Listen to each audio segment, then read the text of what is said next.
Hello, everyone, and welcome to episode 2 of the Book of Law podcast. Patrick and I are excited to bring you a conversation today about self-awareness. Self-awareness can mean lots of things to different people, which is probably part of self-awareness, and we can talk about that more later.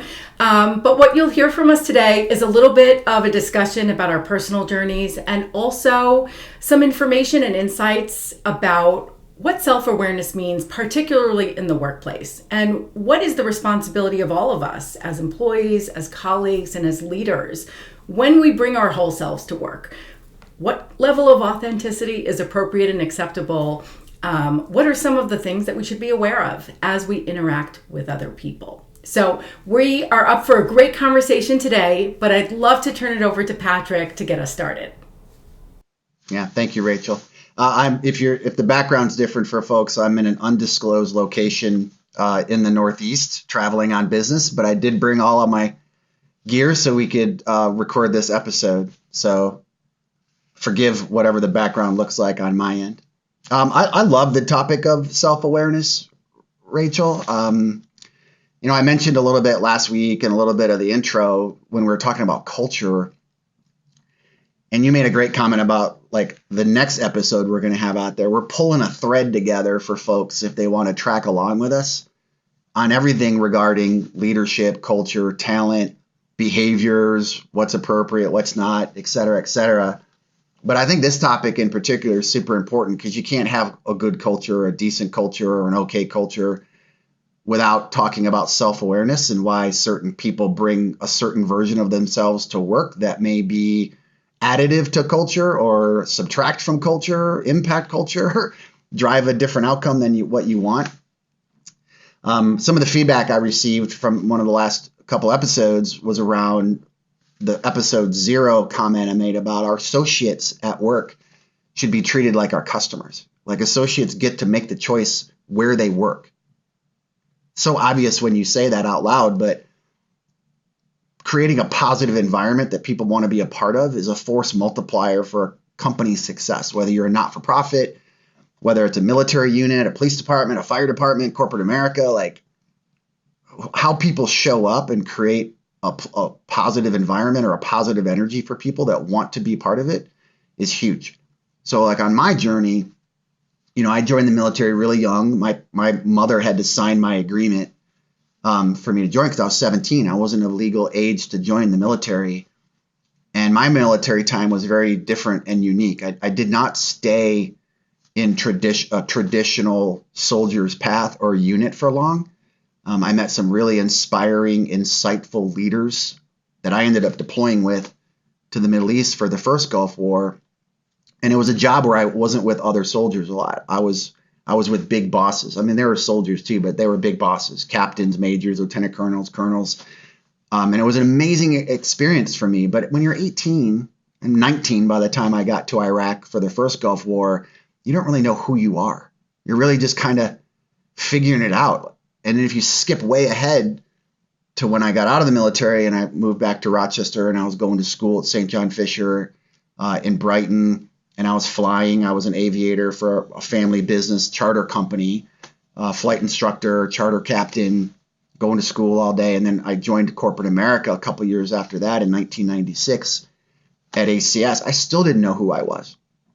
And if you skip even further ahead, maybe a year or two, I was put in jobs or roles, promoted.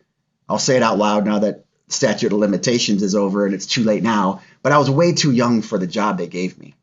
And maybe young isn't the right word, inexperienced or not capable or aware enough to know what my past, what my behaviors that I learned in the military, which were some were good, some were bad, like any environment. Flying, some were good, some were bad. Corporate America, didn't know what I was doing. They gave me responsibility for other humans. And I don't think you could lead other humans properly unless you know yourself. Unless you're leading yourself well, how can you lead someone else? So I didn't have, and you and I were talking about this before we started recording. Like when I came home from the Middle East, pre 9/11 veterans didn't have the same opportunities or support that post 9/11 vets do. And that could be a whole other episode. And for the audience, Rachel, you don't like the word expert, but you've done a lot of work for veterans in your past life and even here at Checkalt, helping them like find roles, find jobs. How do you take a soldier and convert him into something that could be a force multiplier in a corporate environment? So if you guys don't know that about Rachel, she's done a lot of work on that, but I didn't have a lot of that. And I made a lot of bad mistakes that I still remember very clearly. Like I impacted people's lives at ACS in my first couple of years as a leader negatively, more negatively than I should have, because I just didn't have the tools. So my employer in 1999, so it's been a minute, sent me to a place called Farr and Associates, which is in High Point, North Carolina. Bella will put the link in the description of this podcast so you guys can check it out. You should. I don't know many companies that would do it now, but it doesn't mean they aren't out there trying to help their employees become more self-aware. But it was a year-long program that ACS put me in.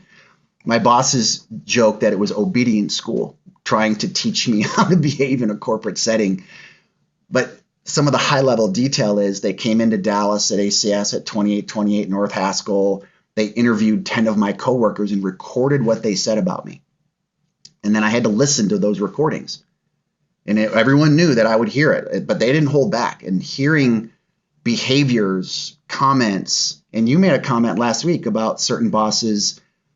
I can't remember what you called it, Rachel. What did you call it about certain bosses? Like they're really good at what they do, but you don't want to hang out with them. You called it something. What was that? I don't remember. I hate to put you on the spot. There's a certain type of coworker or boss that's really gruff, but they get a lot done. Attila the manager. And I actually commented that too. Attila the manager. That's who I was in 97, 98, 99.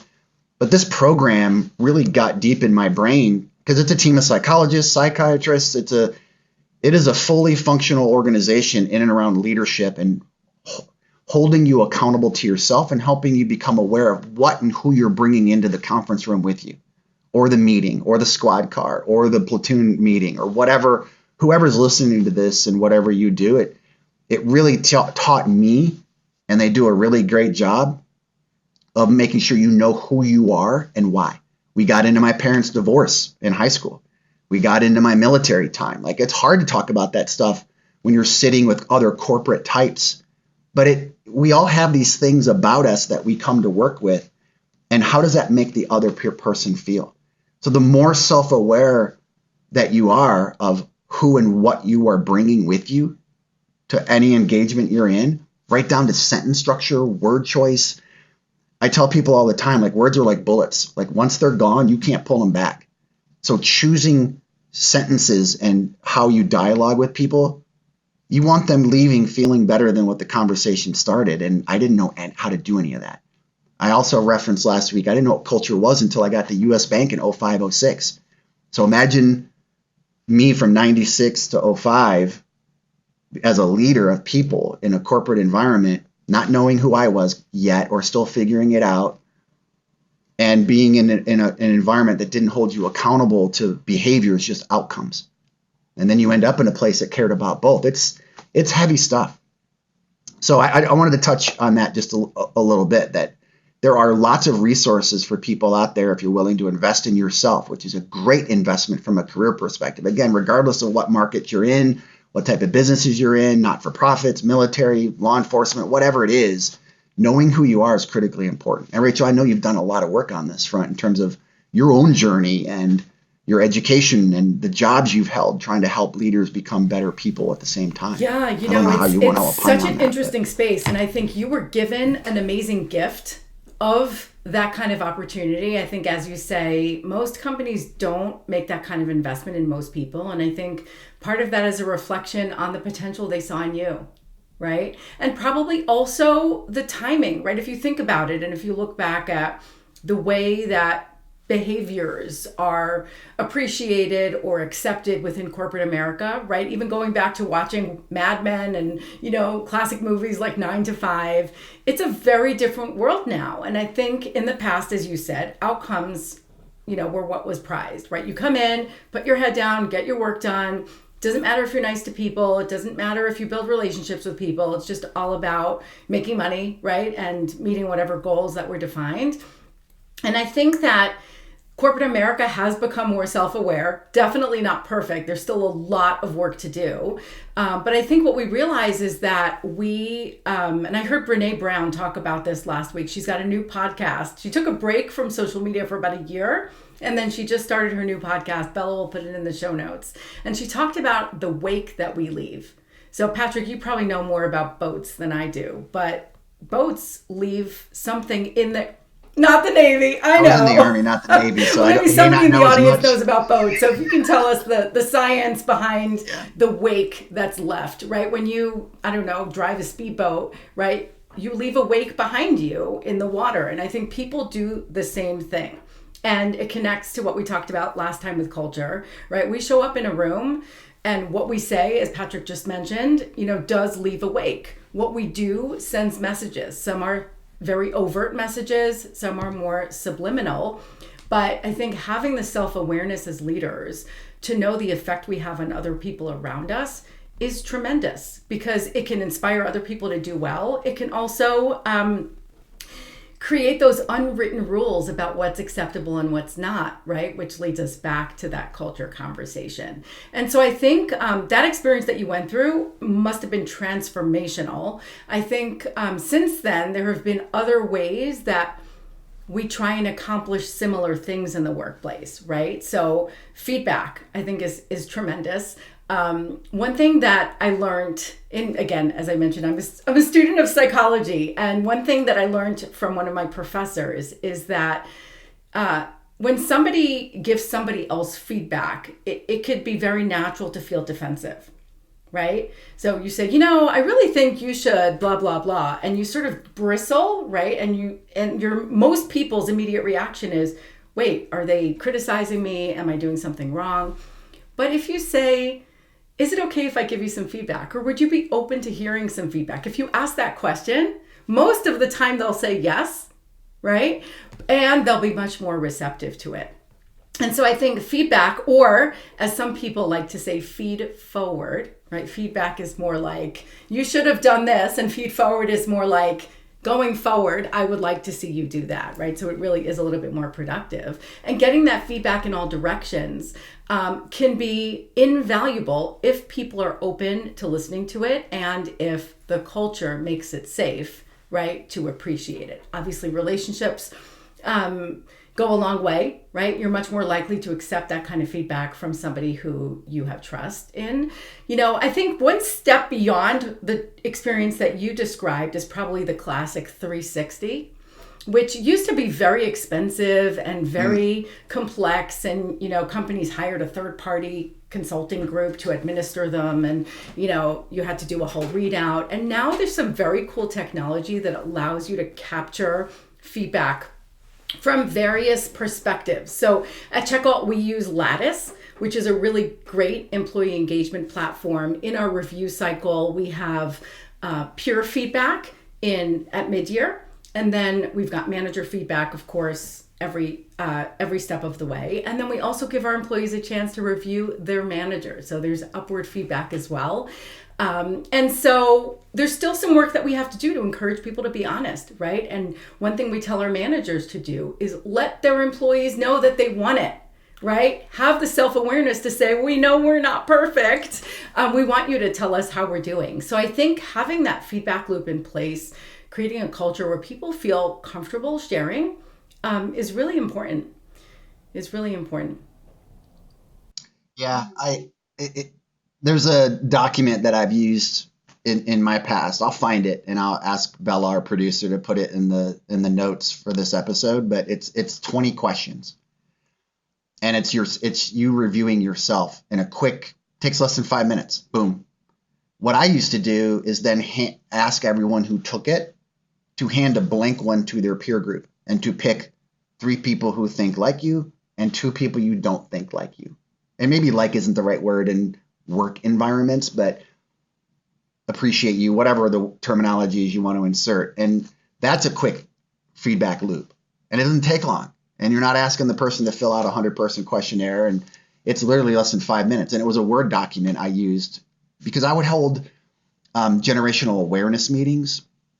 I did many at US Bank. Like, it's a crazy number, but I spoke to thousands of people at US Bank about generational leadership because our CEO, Richard Davis, was really big on the talent gap occurring in our country in the workforce. Like, it's harder and harder to find people. And this was back in 05, 06, 07, 08, even before the housing crisis, not a COVID thing where people's idea of work changed, which should be another episode, Rachel. But he was really concerned about that because what are banks? Banks are made up of ones and zeros numbers. Like, do the right people exist out there? Are we making our decisions properly when we're hiring people to make sure we're attracting the right folks and giving everyone an opportunity and not letting biases insert themselves to make decisions? Like, I remember, I'm not going to get the percentages right, so if anyone out there fact checks me, but baby boomers wanted career help. And there were a lot of Gen X leaders at the time that didn't see it as, oh, boomers, they don't need any more career help. They've had their career. No. I mean, everybody should have an opportunity to advance and grow. And that came out in those 360s. Like, my manager doesn't listen to me when I say, I want more career advice. I can do more. Give me more. And working through those biases is a version of self-awareness. Like, were those leaders properly educated on having their filters wide open? And were they closed or partially closed because they weren't aware of their own biases or their own this or their own that? So that one simple little one-page document created a really unique dialogue in a group that started to build a foundation of trust and transparency, that what you say won't be used against you. That was a winding way to get there based on what you just said, but lots of organizations and lots of bosses over the years, for reasons we could probably dissect, accidentally or on purpose, tamp down transparent dialogue, when in fact you want more of that. Teams only grow if you really know what's going on. Like, one of the things for me in several of my last jobs and the one here is being aware of the environment. Like, things I choose to pull the thread on or to opine on or talk on, I do a lot of research around the area I'm about to enter and start talking about, so I don't come off with blind spots. Because the employee, the staff, the associates, the peers, even sometimes the bosses will have a different view than you do of what's happening. And that's a version of awareness. And a lot of leaders are never taught to do that homework before you show up. You should really know what's happening as best you can in an environment before you start to opine on that environment. And if you don't have the trust, which is a word I don't really like in corporate America, but if you don't have the trust or the confidence of the other party to tell you the truth, you'll have giant blind spots with regards to decision making. You could send a company or a team or a group in a totally wrong direction because you didn't do your homework to know what was happening. And we got into it a little bit last week in culture, but like, some associates shouldn't be allowed to hang around. If you have toxicity happening in the environment, whether maybe it's you or it's the person you're dealing with, and you're unaware of it, and you're on the team about specific actions, but the team is like, why is he talking to us about this? Why isn't he talking to Johnny about this or Sally about this? Sally's the problem. You got to roll your sleeves up and get in there and figure out where the problem really is. And the only way you do that is if the associates can have the confidence in you that you're not going to hurt them with what they tell you. Because there is a weird thing about trust in these kind of environments where I don't want to say that because somebody will get in trouble. Like, I would say all the time, an escalation is not a 4-letter word. If you don't share what's happening, how can it be fixed? How can it be made better? Or maybe it doesn't need to be fixed. It just needs to be dialogued about differently. It's true. And as a leader, right, back to what you said last time, admitting that you don't know everything, because not everyone can ever know everything, then it becomes okay for people to share things with you and not feel like, oh, if I tell him this, he's going to assume that I knew that he knew, right? So But if you're not self-aware, if you don't know what your trigger points are, and you can't maturely or as an adult take feedback yourself to hear what's happening in your environment, that you're not always blue sky or, oh, it'll be okay. Not everything will be okay. You have to be able to maintain your own discipline and bearing. In the military, it's called military bearing. Like, veterans can see another veteran from across the hallway. And we may all look different and we're not wearing a uniform anyway, but we all carry ourselves a certain way. There's things that happen in corporate America who people are self-aware, have an own version of bearing, and that attracts other self-aware people. Those are usually the best teams. And then the people who aren't self-aware or as aware as they maybe should be about their own behaviors and why they behave that way and what their awarenesses are of others, they either want to work towards the group that's aware or they get stuck out here. And it's seen and felt and heard. So if you can't take certain types of feedback, then you won't grow from a career perspective, or you'll be pigeonholed. And then God forbid you work for a boss who doesn't like hard conversations, they'll just leave you ignorant. I've witnessed it. Like, oh, don't mess with him. It's fine. He just does what he does. Just leave him alone. No, we should be growing humans.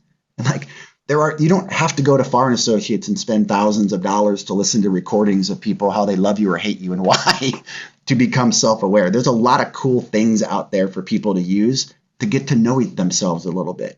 And I would say you shouldn't lead other people unless you really know what you are. Like another topic, and I'd love to hear your piece on this. I'm going to hand it back to you in a second. Like, bosses get promoted into manager jobs because they're good at doing widgets, not necessarily because they're good leaders. And the military, not-for-profit corporates are filled with that. Oh, Patrick's really good at this thing. He should be the boss. Maybe not. Do you have a lens on that, Rachel? I would be interested. I did. Did you see that a lot in your career? Because I think we make assumptions that other people want to lead other people, right? You see this particularly in technology and engineering, right? When people become really expert in whatever particular domain of their expertise is, they get promoted, and some of them are like, hey, no, I don't want to do this. I actually want to focus on honing my craft, right? And so when I was at AT&T, we actually created a career progression plan as opposed to career promotion. So we created a whole taxonomy of technical titles so that employees would feel a sense of growth and momentum without having to manage people if they didn't want to. You also see this in sales organizations, right? Not everyone wants to manage the logistics of sales or other salespeople. They actually want to close deals. So I think it's really important when we think about our employees and their career paths to ask them. And if they say, oh, no, I'm not sure, it's still worth pushing a little bit to make sure that they're not dismissing any opportunity because of a lack of confidence or stereotype threat or something like that. But if somebody says, hey, you know what? I just don't want to manage other people. I think we need to find other ways for those employees to grow. I know personally throughout my career, I have sometimes managed teams, sometimes not. I remember when my kids were really small, I just did not want to be in charge of other people. Right? It was just too much to manage. And so I chose to become an individual contributor. And I think we have to leave room for that. So I think that's a really good point. Patrick, in your comments, there's another topic for a podcast, and that is managing across generational differences. I think we need to add that to our list because that's a fascinating one. But I have a question for you. What are your thoughts about all the various personality tests, and whether it's StrengthsFinder, MBTI, or others? What are your thoughts on their value? How have you seen them used really well or maybe misused? Well, that's a lot. I love all of that stuff. I think I've taken all of them. That may be a bit of an exaggeration. I'm prone to exaggerate on occasion, but I feel like I've taken dozens of them. And maybe there's dozens more I'm not aware of, but I like them and maybe it was because of my experience in High Point. And like I said, that was a year-long program of a self-awareness journey, like dissecting, like my first emotional reaction to a lot of things is anger. And that isn't healthy. Like carrying anger is unhealthy emotionally, physically. And there's too much to get into why that was uncovered, and they gave me a ton of tools to work on with that. And I still have my moments. Like I had a moment last week with anger with a work situation at checkout, right, that I didn't do a good job of managing my way through. But the more work you do on reading through why these tests come back the way they do, the better off you are. And you can start to self-monitor behaviors. Like maybe for some of the listeners, it isn't anger for you, and a million reasons why anger may be your first response. For some people, it's sadness. For some people, it's happiness. And I tell people all the time, like the Garth Brooks documentary on Netflix, if people haven't seen that, they should go watch it. But he's sitting in front of the fire talking about his life and his own journey of self-awareness and how he used to treat people as a young star versus now the senior statesman star. And he would do this with his hands. Like, for everything that's good, there's a bad. Your best strengths are your biggest weaknesses, and so forth. So I started doing that a lot. Like, it really impacted me, those things about us that do that. And those personality tests and those types that come back, extroverts, introverts, overly transparent, under transparent. Like, I've been counseled over my career that I'm too casual. I'm too casual leader, too casual on how I talk, the things I say, overly this, too much of that. Those all feedback I took that was really important, but those tests really answered some of the questions as to why I was the way I was, at least on paper. And then, because I'm just naturally curious, I would go deeper on what I would find. So I think they're really good if the person taking them and receiving them puts the time into what they're telling you. And the world's busy. And the world's been busy since I entered corporate America. And a lot of people would take it because their boss told them to, or HR wanted them to, but they didn't do any the work after. It's so much more than taking the online assessment or whatever the assessment is. It's spending time with your results and figuring out why they came back the way they did. I'll say this about like Strength Finders. I'm a huge fan of Strength Finders. I'm a huge fan of Emotional Intelligence 2.0, two really simple, easy books that you can quickly consume. I want to say they're less than 40 pages, and each of them come with an online assessment. It's like $15. It's like the perfect amount of money to learn a lot about yourself. Consuming what those strengths are and focusing on them are good, because all those assessments tell you some of the not so good stuff too. Don't be the person that focuses on the not so good. How do you triple down on the good? I had to learn that. That was a version of self-awareness. A team gave me a gift one year. For those of you who think I'm too stiff on this thing, here we go. So they gave me a gift that was a nutcracker. Remember the old school nutcrackers that you'd put walnuts in and you'd snap them? Okay, well, everyone can do the mental math on why they gave me this. So, but in a frame, and it said $4.97 and 3. That was all it said on the plate, with the nutcrackers standing up. Beautiful. I still have it. It's actually really nicely done. And the message was, of the 500 things that we accomplish every day, you focus on the 3 we didn't do right, not the 497. And I had to be open to hear that. And they did that in a way that was kind of funny and kind of interesting. Yeah, it's okay to celebrate the 497 and the 3, but those personality tests to spin back to that give you a lens into why I was focusing on the 3. Perfect is unhealthy. Excellence was the 497. Learn how to celebrate that. And all these assessments I've taken over the years, they just kind of fill gaps in knowledge that you have about yourself, that if you're a curious learner, which I choose to be, I am, they can really help you become better at whatever your trade craft is as a leader. Yes. So I don't know if I answered your question. And I think that there's a lot of these tests out there, and some of them are not legit, right? So I think it's really important to choose the tests that are scientifically validated, such as Gallup Strength Finder. And I think it's important to use them for the purpose for which they were designed, right? So you should never, ever, ever use StrengthsFinder to make hiring decisions, for example. So these assessments are designed for very specific purposes. I think some of these BuzzFeed quizzes about, what kind of fruit or vegetable are you, right? Those are obviously bogus. So I think there's a lot of tests out there that are not real. But StrengthsFinder is also a particular favorite of mine. And one thing really unique about it, at Stryker, where I worked before I joined Checkall, StrengthsFinder is part of the vocabulary. It's kind of embedded in everything that they do. People put their 5 strengths in their email signatures. It's on plaques outside people's offices, and it becomes part of the conversation. So for example, I might be having a conversation with someone, and I'm always like, I've got a bias towards action. So if there's an idea, I'm like jumping into it in 2 seconds saying, okay, let's do it. And they're like, Rachel, come on, that's your activator showing up. Right? And I realized I needed more of that person's deliberative, which is the exact opposite. So Gallup has this cool thing where they talk about your strengths as balconies and basements. Have you heard about that? So if you dig deeper into their materials, so the balconies are when you use your strengths as to their greatest potential. And then there are also basements, right? Where sometimes the strengths that are either at the bottom of your top 34, because you can go beyond the 5, or maybe there are some aspects within the strengths that might work to your detriment. So it's really thinking through it every step of the way.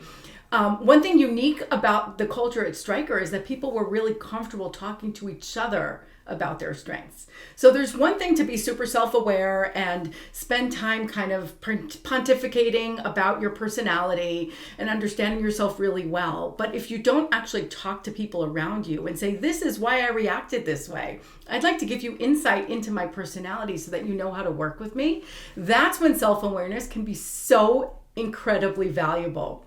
Have I ever told you about my friend Gail? So Gail, if you're watching, shout out to you. So Gail is a colleague of mine. We worked together at Fidelity, and she was really unique. She worked at the company for decades.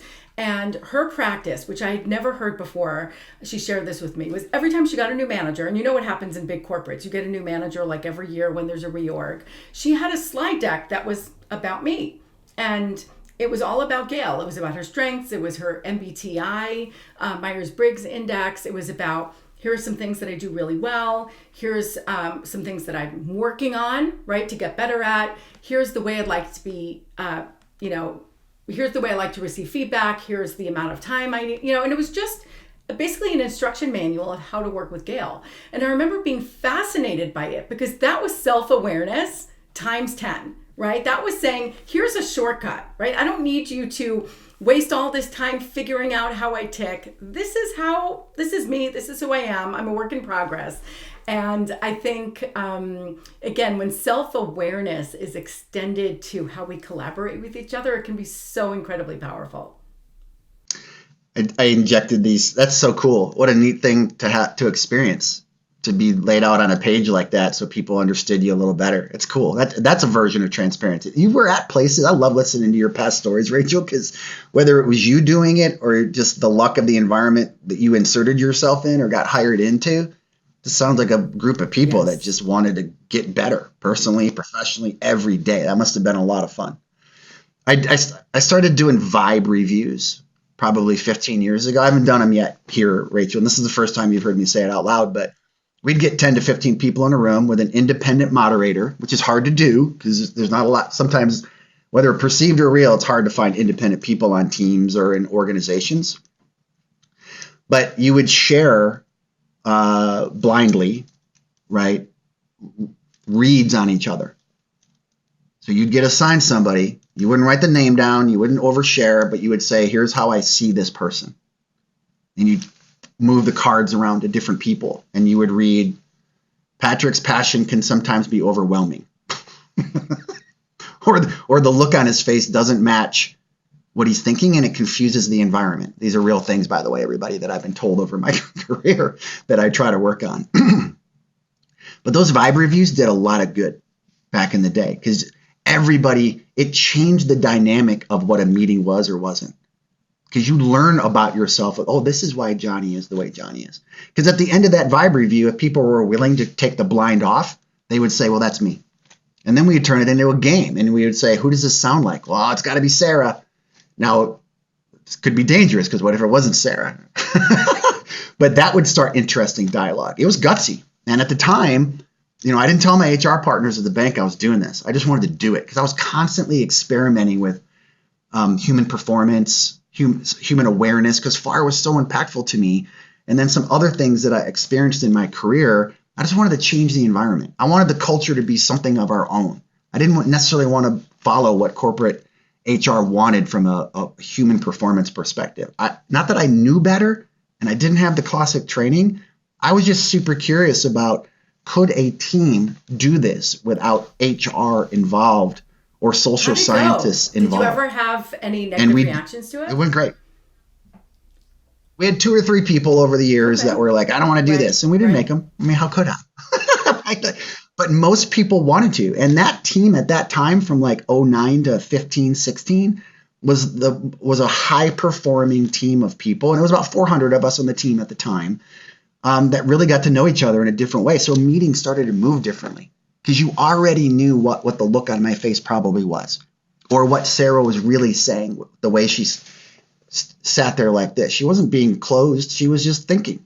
This is her thinking pose. Like, you got into that level of each other's body language and all of that stuff, the vibe you gave off. It just pulled a lot of walls down that were up that prevented real teaming to occur. You know what's so cool and it about worked. that? It was I nice. think so many of us show up at work and we make up a story in our head about what expected behavior is supposed to be like.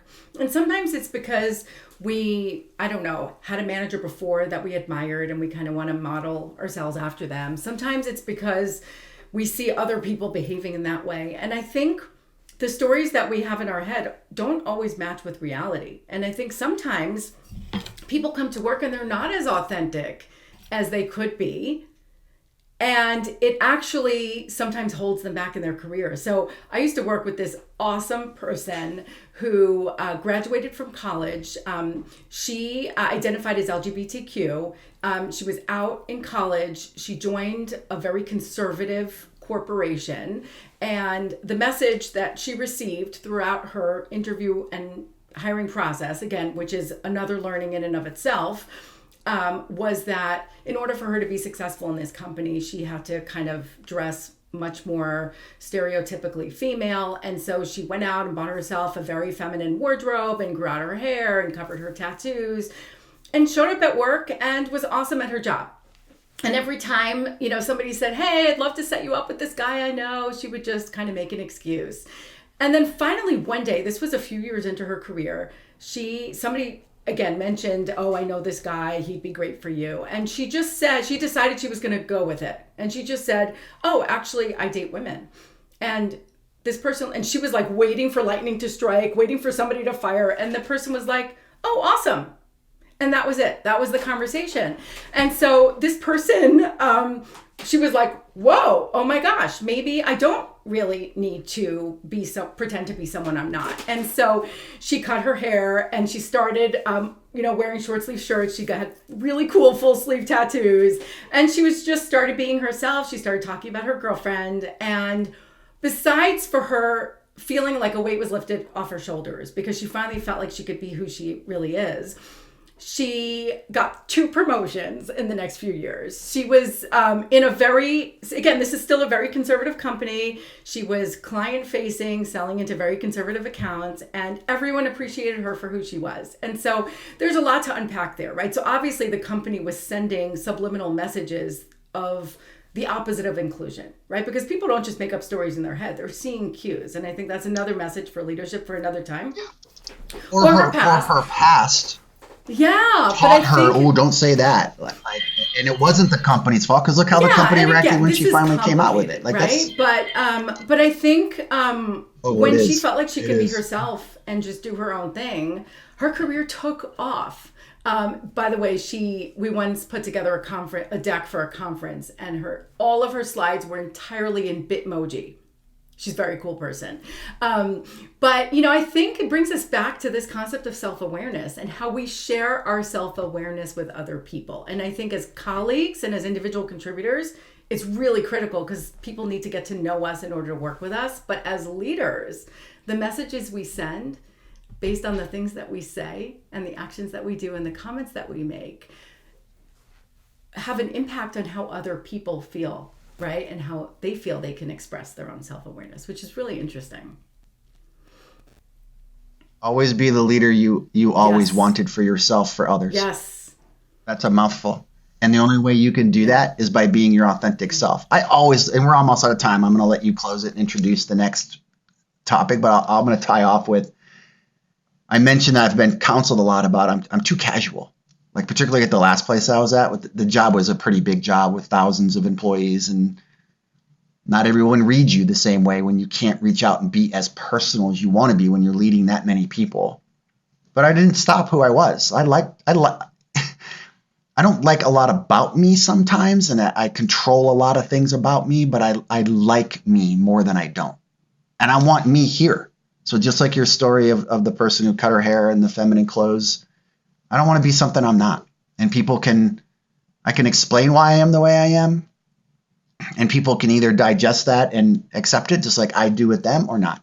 but I don't want to sell myself out to be something I'm not. I've watched a lot of bosses, for whatever reason, they learned it in school or from a bad boss in their past, or they just read it in a book or used TV as their guide. I don't know.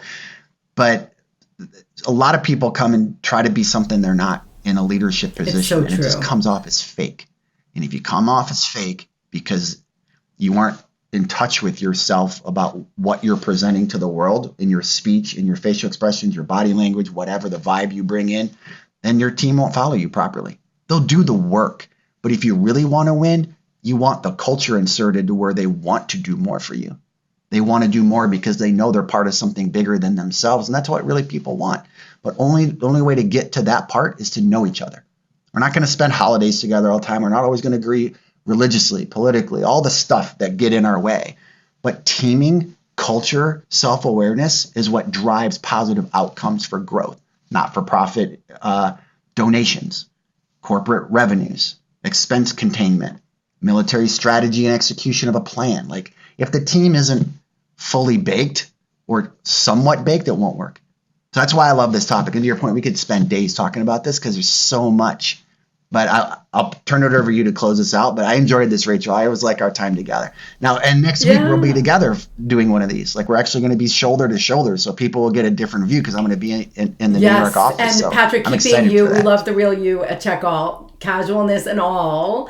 So we covered a lot today about self-awareness. And I think some of the themes that we touched on, and Bella will share some of these links and details in the show notes, but in order to know ourselves, we need to bring other people into the picture, right? Because we can't always rely on ourselves to know ourselves. And sometimes we can do this through assessments, like whether it's a robust year-long program like Farr and Associates, maybe it's Gallup Strengths Finder or things like that. But it's also a feedback loop with our family and friends, right? I do performance reviews with my kids on how I'm doing as a mom. Oh gosh. I love those stories. Oh my gosh, I get the most epic eye rolls, but I do get some good feedback on my performance as a mom.